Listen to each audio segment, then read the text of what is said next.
Welcome to In Focus. I'm Cheryl Wills. More than 1 million Puerto Ricans live in New York State, and most of them live here in the city. They're facing a number of hot-button issues lately, from an economic crisis back home on the island to the possibility of statehood. Take a look.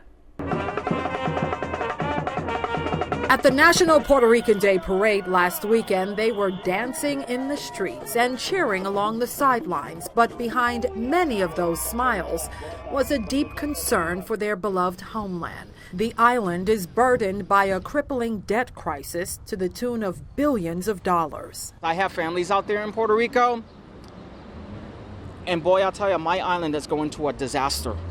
It's colossal disaster from here on left and right. Amid the celebrations in Nueva York, residents on the island hit the polls to vote overwhelmingly in favor of statehood, a move favored by the governor of Puerto Rico. We, the people of Puerto Rico, are sending a strong and clear message to the U.S. Congress and to the world, claiming our equal rights as American citizens. While voter turnout was low last Sunday, Puerto Rican New Yorkers heard their message loud and clear. I'm hoping that we can win the 51 state in Puerto Rico, become part of the United States. Yep. It's about time. I guess we should because, we're basically half of New York is, Puerto Rico. But the vote for statehood may face an uphill battle. The non-binding referendum has caught the attention of the White House. This matter is something that's going to be determined now that the people have spoken in Puerto Rico. This is something that Congress has to address. So the process will have to work its way out through Congress. And the U.S. territory has been in the grips of a recession for more than a decade, and unemployment hovers around 12%.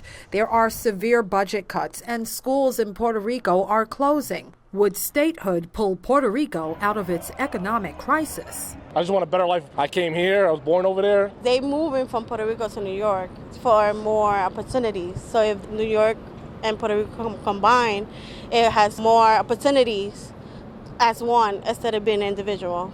Well, let's talk about what's happening in Puerto Rico and how it affects New Yorkers. David Aviles is the founder and president of Puerto Rico Flags Up, and Roseni Plaza is an executive board member with the National Puerto Rican Agenda. Welcome to both of you. I'll start with you, Mr. Aviles. You spend the entire year preparing for the National Puerto Rican Day Parade. It's a big day on your calendar. You said somewhere on social media there is no day more important than the Puerto Rican Day Parade. Do you feel it was tarnished this year? I don't feel it was tarnished because at some point in certain things, certain times in life, you need to have a cleansing. And, the parade went away from where the founders really began it. It became a lot of dealing with a lot of corporations, and that became the focus. But what happened this time, it had to happen. It's like everything gets toppled over and has to start over and get cleaned again. But to me, the parade was like the way it was supposed to be from the beginning. It was about the people. It wasn't about no corporations. It was about the pride, the joy, and the young people that are actually advocating for independence and just for their natural right, And I think the founders of the parade are probably looking at it like this is what we started this for, not to be blinded by money, And hovering over the entire parade was what was happening in the homeland in Puerto Rico, Ms. Plaza. Is the Commonwealth status in Puerto Rico working?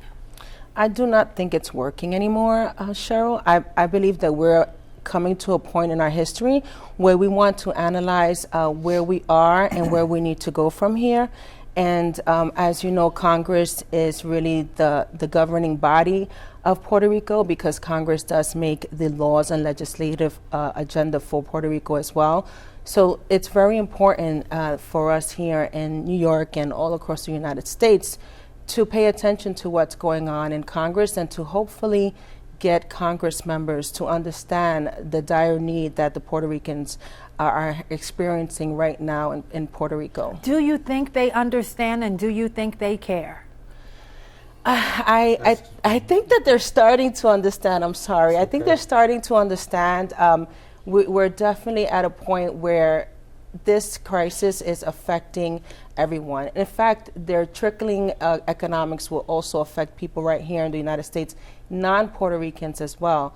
So this issue, this financial crisis has also started a health crisis, and we're here in the United States really paying attention to, what are the repercussions that are happening and why is it that we cannot help the situation. So Congress is always going to be the place where we are going to continually go and ask, please, help the Puerto Ricans understand that this issue is very important. Yeah, well, while you were celebrating, they were voting for statehood. Does it make a difference? It's not the first time there was a vote for statehood. Everyone has to question the actual validity of that vote. Because, first of all, they did it on the same day of the Puerto Rican Day Parade. On a Sunday. On a Sunday where half the people are probably in church or the other half is resting from working. And then just, you can't have a fight and say you won when there was no opponent. I don't get that. So the other parties have boycotted, which is the independence movement and also the Commonwealth movement. None of them really showed up. So how could you claim victory for something that really wasn't even a vote, And even in your statehood vote was way down. So it's you have to look into that, Well, my issue with the plebiscite actually is more along the lines of that it should be a binding referendum. This was a non-binding referendum. And this is where Puerto Ricans here and over there may be expressing some frustration over the fact that these referendums are not going anywhere. This is the fifth one in our history, the first one in 1967. So, it's come to a point where maybe, perhaps, even the Puerto Ricans in Puerto Rico may question, is this a valid referendum? Because if the governing power, which I continue to have to say is Congress, then if they're not on board, then really what is the point? And did we just waste millions of dollars when the economy needs that, and the children and the people of Puerto Rico and the hospitals and the schools are in dire need of those funds? Yeah, they're in real dire need. Puerto Rico is more than $100 billion in debt. Bankruptcy is looming over. And what kind of ripple effect is that having on Boricuas here?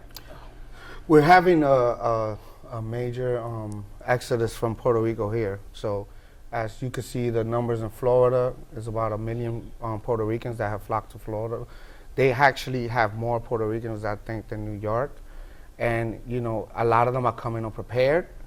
I've been to Kissimmee, I've been to Orlando, where most of the population is going to, and they're not prepared. They don't speak English, so it's like they've even been makeshift camps outside where people are just like homeless.